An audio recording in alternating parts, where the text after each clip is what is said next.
ફારૂને કહ્યું, ઇઝરાયલીઓના દેવ કહે છે કે તારે તેના લોકોને મુક્ત કરવા જોઈએ, નહીં તો તારી સાથે ખરાબ વસ્તુઓ થશે. પરંતુ ફારૂને તે સાંભળ્યું નહીં. તેથી ઈશ્વરે ઇજિપ્તના પાણીને લોહીમાં ફેરવ્યા. કોઈ તેને પી શક્યું નહીં. પછી તેમણે ઇજિપ્તના ઘરોને દેડકાથી ભરી દીધા. દેડકા દરેક જગ્યાએ હતા, તો પણ ફારૂન સાંભળતો ન હતો. તેથી ઈશ્વરે ઇજિપ્તના આકાશને જુઓથી ભરી દીધું. તેઓએ ધૂળની જેમ લોકોને આવરી લીધા.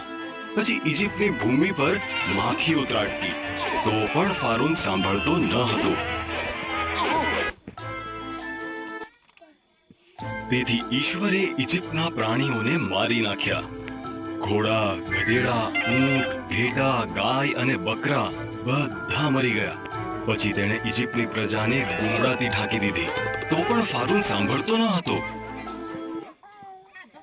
ઈશ્વરે ઇજિપ્તના પાકનો નાશ કરવા માટે કરા મોકલ્યા.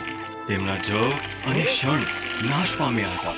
પછી તેણે બાકી રહેલા ફળ છોડને ખાવા માટે તીડ મોકલ્યા, તો પણ ફારૂન સાંભળતો ન હતો.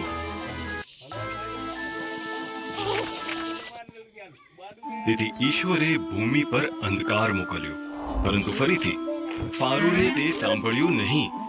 દેવે કહ્યું, હું ઇજિપ્તના દરેક પ્રથમ જન્મેલા પુત્ર અને પ્રાણીઓના બધા પ્રથમ જન્મેલાને મારી નાખીશ. મારા લોકોએ એક ઘેટાને મારી નાખવું જોઈએ, તેને ખાવું જોઈએ અને તેનું લોહી તેમના ઘરના બાળસાખ પર લગાડવું જોઈએ. હું લોહી જોઈશ અને તેમના ઘરો પરથી પસાર થઈ જઈશ. તે બાળકો મૃત્યુ પામશે નહીં. તમે આને પાસ્ખા પર્વ કહેશો અને હંમેશા તેને યાદ કરશો.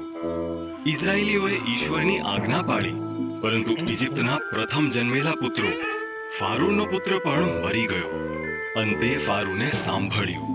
તેણે ઇઝરાયેલીઓને જવા દીધા.